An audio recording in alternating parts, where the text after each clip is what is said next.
Baik, bismillahirrahmanirrahim. Sebelum kami melakukan presentasi, pertama-tama saya berterima kasih kepada Bapak dosen terlebih dahulu karena telah memberikan kami kesempatan untuk memaparkan atau mempresentasikan materi dari ragam bahasa Indonesia baku.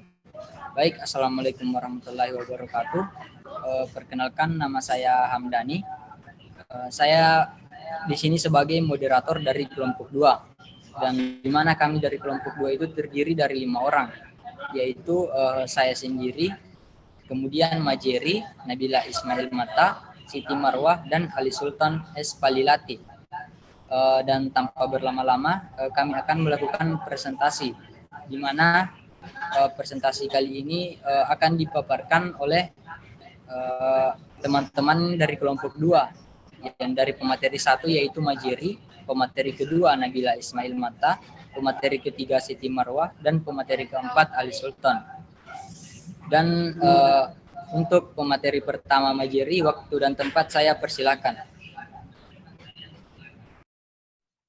Baik, sebelumnya terima kasih atas kesempatan yang telah diberikan.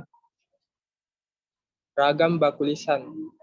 Ragam baku lisan adalah bagaimana menggunakan ragam bahasa baku dalam situasi lisan. Hal yang menentukan baik tidaknya ragam baku lisan seseorang adalah banyak sedikitnya pengaruh dialek atau logat bahasa daerah. Bahasa daerah maka dapat dikatakan bahasa baku lisan pembicara tersebut masih kurang baik. Yang mengacu pada kaidah kebakuan dan biasanya terdapat dalam buku pelajaran dan karya tulis ilmiah.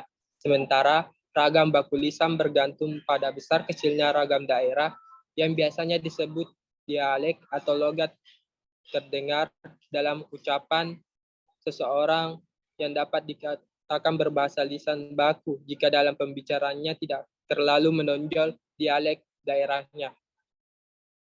Ragam tulis. Ragam tulis merupakan ragam bahasa tulis yang dipakai dalam situasi resmi, dalam makalah atau karya tulis ilmiah. Ragam tulis tidak harus ada teman bicara yang berada di depan. Ragam tulis perlu lebih terang dan lebih lengkap daripada ragam lisan.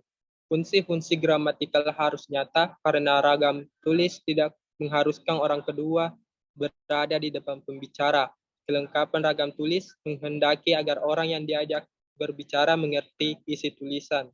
Ragam tulis tidak terikat pada kondisi tersebut. Ragam tulis dilengkapi dengan tanda baca, huruf besar, dan huruf miring.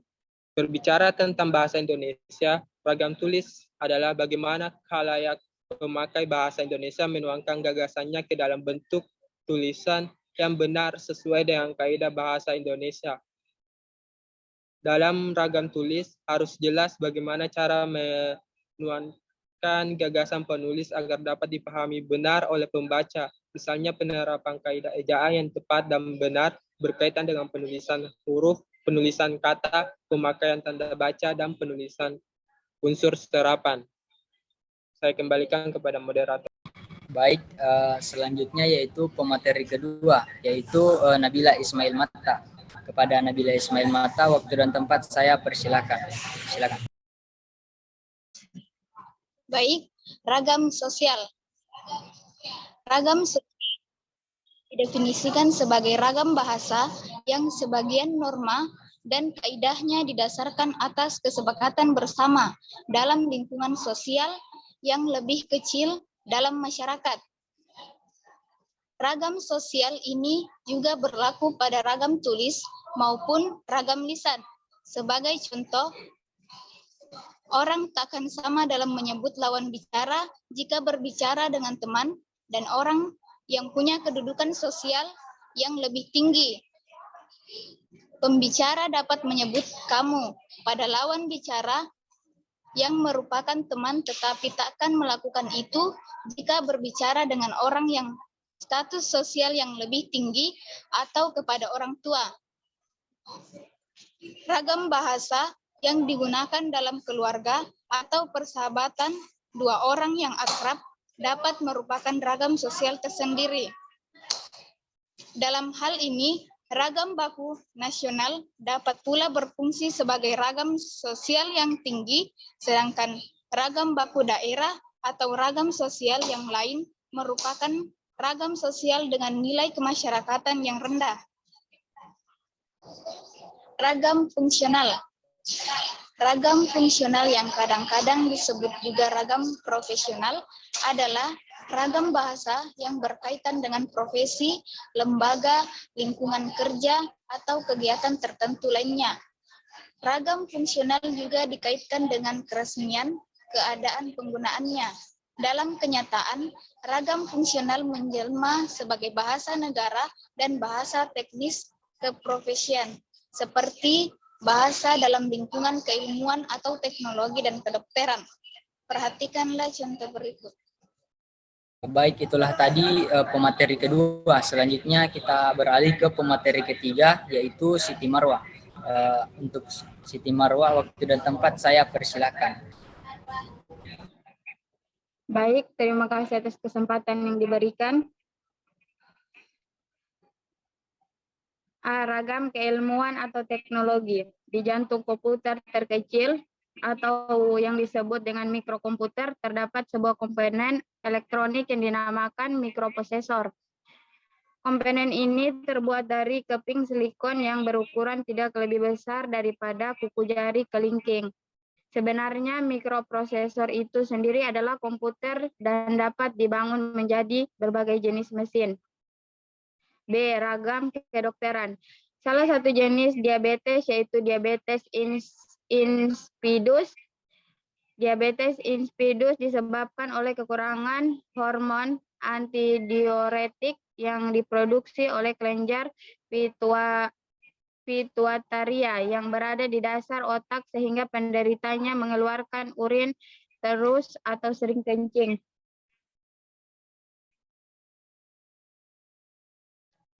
Ragam bahasa berdasarkan medianya terbagi menjadi yang pertama ragam bahasa lisan, kedua ragam bahasa tulis. Dalam ragam bahasa lisan, istilah yang biasa digunakan adalah tuturan, bukan kalimat.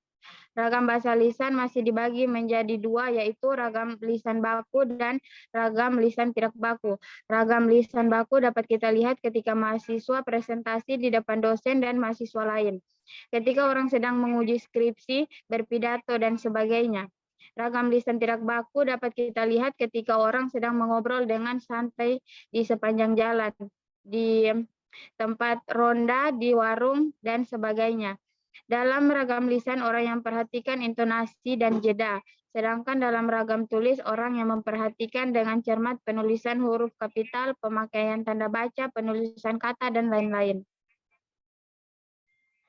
Ragam berdasarkan waktu.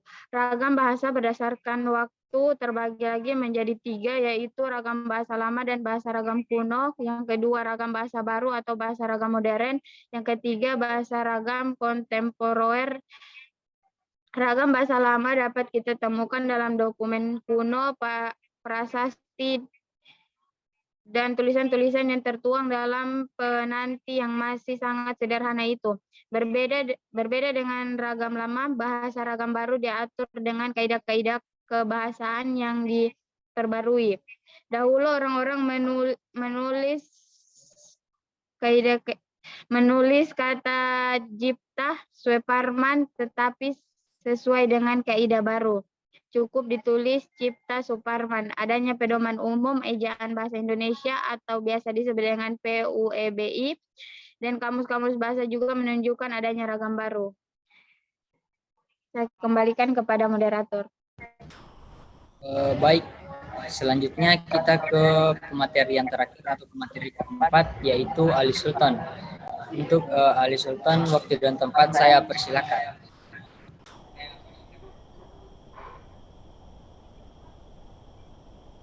Baik, terima kasih atas waktu yang telah diberikan. Saya akan melanjutkan materi yang telah dijelaskan oleh pemateri sebelumnya, yaitu selanjutnya yaitu ragam bahasa berdasarkan komunikasi, yaitu ragam bahasa berdasarkan komunikasinya terbagi lagi menjadi 4, yaitu 1 bahasa ragam ilmiah, 2 bahasa ragam sastra, 3 bahasa ragam pidato, dan 4 bahasa ragam berita. Ragam ilmiah dapat kita temukan dalam karya ilmiah akademis, yaitu artikel ilmiah, makalah ilmiah, jurnal ilmiah, surat menyurat, laporan penelitian, skripsi, tesis, disertasi. Ragam ilmiah juga dapat kita temukan dalam karya ilmiah populer, esai-esai ilmiah populer, opini di media massa, kolom-kolom khas di media massa.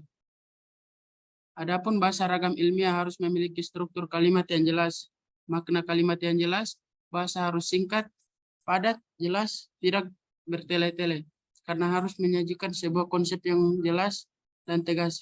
Pemilihan kata harus dilakukan dan dengan benar-benar cermat. Bahasa harus tepat, cermat, akurat, sesuai dengan ejaan. Bahasa yang digunakan juga harus bervisi jelas, bersudut panjang jelas, dan tidak subjektif dalam menggambarkan data atau fakta.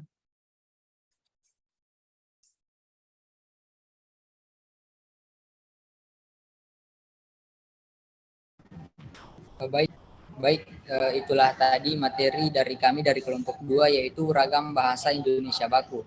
Dan dari materi tersebut saya dapat menarik kesimpulan bahwa ragam bahasa adalah variasi bahasa menurut pemakaian yang berbeda-beda menurut topik yang dibicarakan, orang yang dibicarakan, serta menurut media pembicaraan.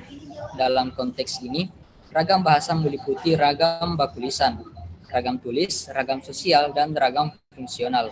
Ragam baku lisan yaitu ragam yang dipakai dalam penulisan yang mengacu pada kaidah kebakuan dan biasanya terdapat dalam buku pelajaran dan karya tulis ilmiah.